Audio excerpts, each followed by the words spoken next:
नमस्कार। ज्योतिष शास्त्र में श्रद्धा और विश्वास रखने वाले सभी जातकों का पारलौकिक जगत चैनल में बहुत बहुत स्वागत है। आज के इस वीडियो में हम बात करेंगे कर्क राशि के जातकों की कुंडली में सितंबर 2022 में बनने वाले गज केसरी राजयोग के बारे में, और मैं आपको ये भी बताऊंगा कि ये राजयोग आपकी कुंडली में किन किन डेट्स पर और किन किन भाव में बन रहा है, ताकि आप उसी के अनुसार अपनी प्लानिंग कर सकें। पहले ये समझते हैं कि गज केसरी राजयोग कुंडली में कैसे बनता है। गज केसरी राजयोग देवगुरु और चंद्रमा की युति या दृष्टि संबंध से बनता है। इसके अलावा ये राजयोग शुक्र और चंद्रमा के दृष्टि संबंध और बुध और चंद्रमा के दृष्टि संबंध से भी बनता है।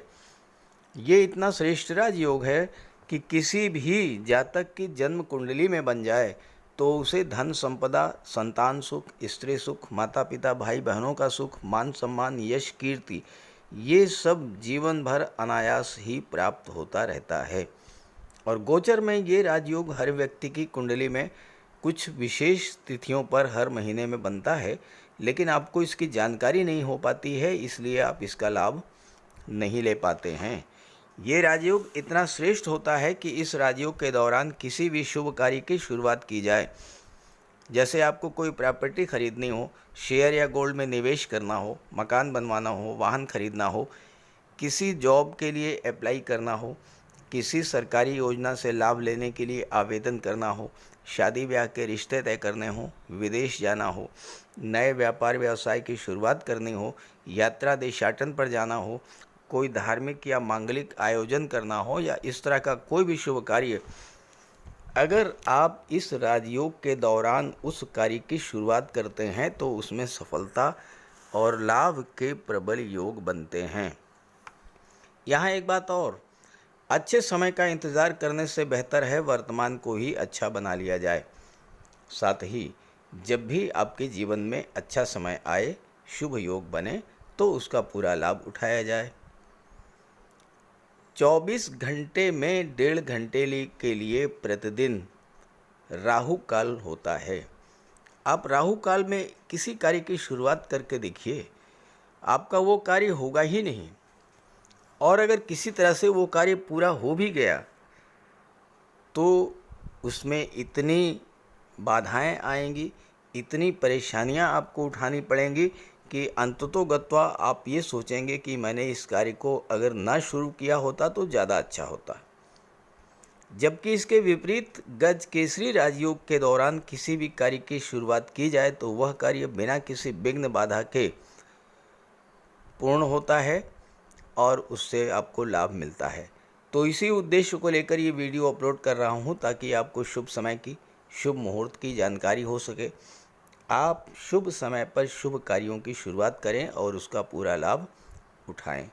वीडियो के अंत में मैं आपको देवगुरु बृहस्पति के उपाय भी बताऊंगा। तो चलिए वीडियो शुरू करते हैं। कर्क राशि के जातकों के लिए सितंबर 2022 का महीना बहुत ही श्रेष्ठ स्थितियां लेकर के आ रहा है, क्योंकि शुक्र जो कि धन, वैभव, समृद्धि और संपन्नता के कारक हैं, वो आपकी कुंडली में महाधनी योग बना रहे हैं। शुक्र लाभ के भाव के स्वामी होकर के धन के भाव में गोचर कर रहे हैं, और शुक्र 24 सितंबर तक महाधनी योग बनाएंगे। तो धन की दृष्टि से ये महीना बहुत ही अच्छा रहेगा।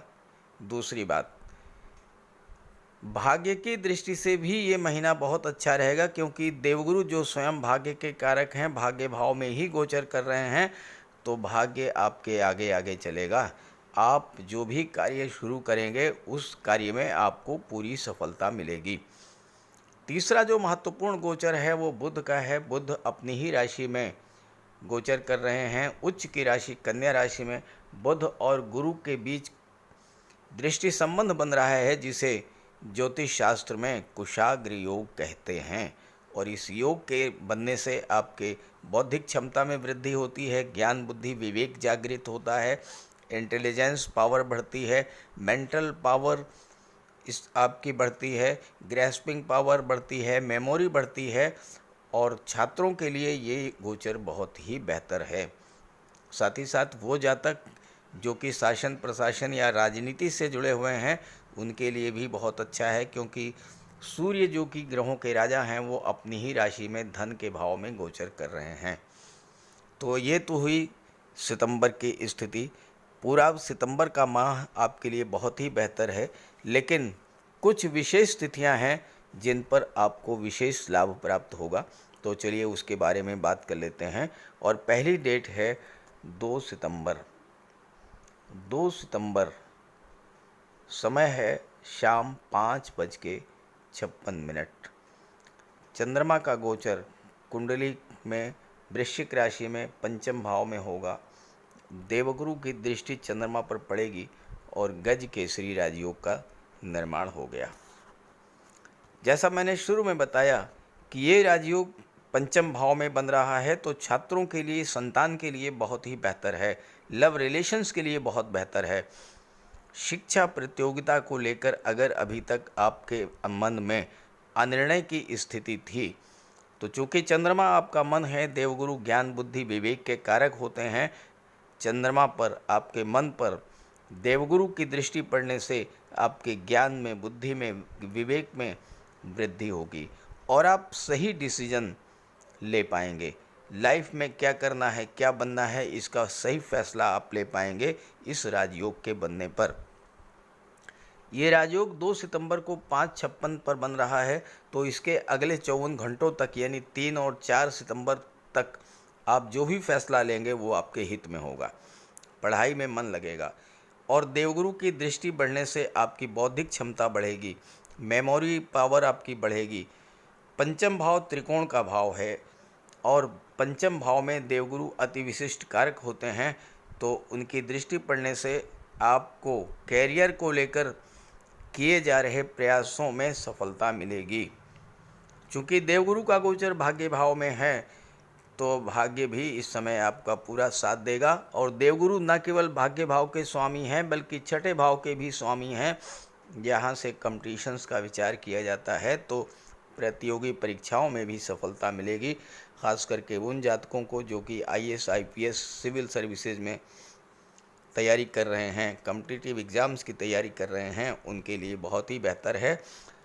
देवगुरु के मित्र हैं बुध, जो कि विदेश भाव के स्वामी हैं, तो आप हायर एजुकेशन के लिए विदेश जाने का प्रयास कर रहे थे, तो उसमें भी सफलता मिलेगी। पासपोर्ट वीज़ा के लिए अप्लाई कर सकते हैं। किसी स्कॉलरशिप के लिए भी आप अप्लाई कर सकते हैं और इसमें आपको सफलता मिलेगी। पंचम भाव की में गोचर कर रहे चंद्रमा की दृष्टि पड़ेगी लाभ के भाव पर, जिसके स्वामी शुक्र हैं, जो महाधनी योग बना रहे हैं, तो धन प्राप्ति के भी प्रबल योग बनते हैं। 2 सितंबर के बाद जो अगली डेट है वह है 8 सितंबर। 8 सितंबर दिन है गुरुवार, समय है 12:39 AM। मध्य रात्रि के बाद 39 मिनट बीतते ही ये राजयोग शुरू हो जाएगा, क्योंकि चंद्रमा का गोचर कुंभ राशि में होगा। चंद्रमा कुंडली के अष्टम भाव में गोचर करेंगे और शुक्र की दृष्टि चंद्रमा पर पड़ेगी। जैसा मैंने वीडियो के शुरू में बताया कि शुक्र की दृष्टि चंद्रमा पर पड़े तो गज केसरी राजयोग बनता है। हालांकि अष्टम भाव में गज केसरी राजयोग थोड़ा कमज़ोर बनता है, लेकिन चूंकि शुक्र के द्वारा ये बनाया जा रहा है, इसलिए ये बहुत ज़्यादा प्रभावी होगा और आपको लाभ भी देगा। किसी पुरानी स्वास्थ्य संबंधी समस्या से आपको मुक्ति मिलेगी। खास करके ब्लड संबंधी कोई रोग है, उससे आपको राहत मिलेगी। राहत पाने का आप प्रयास करेंगे। हो सकता है आपको कोई अच्छा चिकित्सक मिल जाए, या फिर आपकी रुचि योगा, ध्यान और प्राणायाम में बढ़े और उससे आपको स्वास्थ्य में सुधार देखने को मिले। अचानक से धन प्राप्ति के को प्रबल योग बनते हैं। ससुराल से बिगड़े संबंधों को आप सुधारने के लिए प्रयास कर सकते हैं। बीमा, शेयर ब्रोकर या कमीशन का कार्य आप शुरू कर सकते हैं। और चूंकि अष्टम भाव भूमि के नीचे के पदार्थों का होता है, तो फिर आप केमिकल प्रोडक्ट्स, मेटल्स का काम शुरू कर सकते हैं, ट्रांसपोर्ट का काम शुरू कर सकते हैं, रियल इस्टेट का कार्य शुरू कर सकते हैं। प्रॉपर्टी डीलिंग का कार्य शुरू कर सकते हैं। अगली डेट है 10 सितंबर। देवगुरु का गोचर, चंद्रमा का गोचर मीन राशि में होगा प्रातः 2:23 पर। अब यहाँ पर देखिए डबल गज केसरी राजयोग बनेगा और 10 सितंबर की डेट आपके जीवन में बहुत ही महत्वपूर्ण है। 10 सितंबर और 11 सितंबर, क्योंकि 2:23 से अगले 54 घंटों तक गज केसरी राजयोग बना रहेगा। चंद्रमा भाग्य भाव में गोचर करेंगे, देवगुरु के साथ युति बनेगी तो गज केसरी राजयोग बना। पराक्रम भाव में गोचर कर रहे बुध की दृष्टि भी चंद्रमा पर पड़ेगी और बुध के द्वारा भी गज केसरी राजयोग बनेगा और इस तरह से डबल गज केसरी राजयोग आपकी कुंडली में बनेगा और वो भी भाग्य भाव में। तो फिर कहना ही क्या है, भाग्य का पूरा सपोर्ट मिलेगा, भाग्य पूरी तरह से आपका साथ देगा। और चूंकि चंद्रमा की दृष्टि पराक्रम भाव पर पड़ेगी तो आपके पराक्रम पुरुषार्थ में भी वृद्धि होगी। बुध के प्रभाव से नए नए आइडियाज़ आपके मन में आएंगे, आप नए नए इनोवेशंस करेंगे, कार्य क्षेत्र की रुकावटें दूर होंगी, काम में मन लगेगा। चूँकि इस समय भाग्य पूरी तरह से साथ है तो आप जिस भी कार्य को शुरू करेंगे उसमें सफलता निश्चित तौर पर मिलेगी। चूँकि आपके साथ देवगुरु का ज्ञान बुद्धि विवेक भी है तो साथ ही आपके पास बुद्ध की इंटेलिजेंस है, बुद्ध की बौद्धिक क्षमता है, तो आप कार्य क्षेत्र में पूरी सफलता अर्जित करेंगे। और बुद्ध चूँकि पराक्रम भाव में गोचर कर रहे हैं, बुद्ध का प्रभाव यहाँ पर ये होगा कि आपको मनी मैनेजमेंट में, धन के प्रबंधन में आपको पारंगत बना देंगे बुद्ध। पैसा कैसे बचाया जाए ये आप जो है बहुत अच्छे से सीखेंगे। और चूँकि बुद्ध विदेश भाव के भी स्वामी हैं तो विदेशों से भी आपको धन की प्राप्ति होगी, खास करके विदेशी व्यापार से आपको बहुत बड़ा लाभ होने का योग बन रहा है। एक्सपोर्ट इंपोर्ट का कोई व्यापार व्यवसाय है तो उसमें आपको लाभ मिलेगा। व्यापारियों के लिए ये समय बहुत अच्छा रहेगा। 10 सितंबर को आप किसी नए व्यापार व्यवसाय की शुरुआत भी कर सकते हैं और उसमें आपको लाभ मिलेगा। अगली डेट जो है वो है 20 सितंबर। 20 सितंबर को चंद्रमा का गोचर कर्क राशि में होगा। समय है 2:24 बाद दोपहर 2:24 PM। चंद्रमा का गोचर आपके लग्न भाव में होगा और देवगुरु की दृष्टि चंद्रमा पर पड़ेगी तो गज केसरी राजयोग बनेगा और बहुत श्रेष्ठ किस्म का राजयोग बनेगा। आपके व्यक्तित्व में बहुत बड़ा परिवर्तन, सकारात्मक परिवर्तन देखने को मिलेगा। आपके अंदर ज्ञान बुद्धि विवेक जागृत होगा और कार्य क्षेत्र में किसी भी तरह की कोई विघ्न बाधा थी वो दूर होगा। चंद्रमा यहाँ पर राजयोग बना रहे हैं और चंद्रमा की दृष्टि सप्तम भाव पर पड़ रही है तो विवाह के प्रबल योग बनते हैं। चंद्रमा अत्यंत सौम्य शुभ और शीतल ग्रह हैं तो आपका मन शांत रहेगा, मन में अच्छे विचार आएंगे। पति पत्नी में अगर किसी तरह की कोई तनाव की स्थिति थी, आप अपनी कमियों का एहसास करेंगे, दूसरों की बात सुनेंगे और समस्या समाप्त हो जाएगी। बिल्कुल यही स्थिति आपके लव पार्टनर के साथ और बिजनेस पार्टनर के साथ भी होगी। विवाह के रिश्ते तलाश करने या फाइनलाइज करने का बेहतर समय है। इस राजयोग के बनने पर आप विवाह भी कर सकते हैं और ये विवाह अस्थायी होगा। जीवन साथी योग्य शिक्षित खूबसूरत और घर का अर्निंग मेंबर होगा। पार्टनरशिप में आप व्यापार शुरू कर सकते हैं। सुदृढ़ आर्थिक स्थिति वाला पार्टनर आपको मिलेगा और व्यापार को नई ऊंचाइयों तक ले जाएगा। सप्तम भाव तुला राशि का होता है और तुला राशि न्याय संतुलन और व्यापार की होती है तो आप जीवन में संतुलन बनाकर चलना भी सीखेंगे। 20 सितंबर के बाद जो अगली डेट है वह है 25 सितंबर। 25 सितंबर को चंद्रमा का गोचर कन्या राशि में होगा 11:22 प्रातः और यहाँ पर बहुत सुंदर योग बनेगा। बुध शुक्र और चंद्रमा की युति बनेगी, देवगुरु की दृष्टि पड़ेगी चंद्रमा पर और पराक्रम भाव में गज केसरी राजयोग बनेगा। तो 25, 26 और 27 तीनों ही तिथियों में आपका मन उत्साह से भरा रहेगा। काम में मन लगेगा, कार्यों को लेकर जो अनिर्णय की स्थिति वो दूर होगी। आप ये तय कर पाएंगे कि आपको किस क्षेत्र में कार्य करना है। और देवगुरु की दृष्टि चंद्रमा पर पड़ेगी तो आपका ज्ञान बुद्धि विवेक जागृत होगा और आप सही फैसले ले पाएंगे। कार्य क्षेत्र को लेकर आप जो भी फैसला लेंगे वो सही होगा और उसमें आपको सफलता मिलेगी। चंद्रमा की दृष्टि भाग्य भाव पर पड़ेगी तो भाग्य भी आपका साथ देगा। और साथ ही साथ भाग्य भाव के स्वामी देवगुरु बृहस्पति स्वयं हैं, तो इसलिए हर तरह से आप जो भी कार्य करेंगे उस कार्य में आपको सफलता मिलेगी। यात्रा, देशाटन और देव दर्शन के लिए भी आप जा सकते हैं। पिता और बॉस से संबंध सुधारने का भी ये बहुत बेहतर समय है। और इसके बाद जो अंतिम डेट है वह है 29 सितंबर। 29 सितंबर को चंद्रमा का गोचर वृश्चिक राशि में होगा और समय है 11:24 PM। तो 30 सितंबर और 1 अक्टूबर दोनों दिन आपको गज केसरी राजयोग का लाभ मिलेगा और वही लाभ मिलेगा जो कि मैंने शुरू में बताया है, बार बार उसको रिपीट नहीं करूँगा। इस तरह से मैंने सितंबर के महीने में आपकी कुंडली में किन किन डेट्स में गज केसरी राजयोग बन रहा है, किन भाव में बन रहा है, किन ग्रहों के द्वारा बनाया जा रहा है, इस पर विस्तृत चर्चा की है। आप इन डेट्स का लाभ उठाएं, किसी भी डेट्स में एक शुभ कार्य की शुरुआत करें, रिजल्ट देखें और फिर कमेंट करके बताएं। आप जो भी कार्य शुरू करेंगे निश्चित तौर पर सफलता मिलेगी।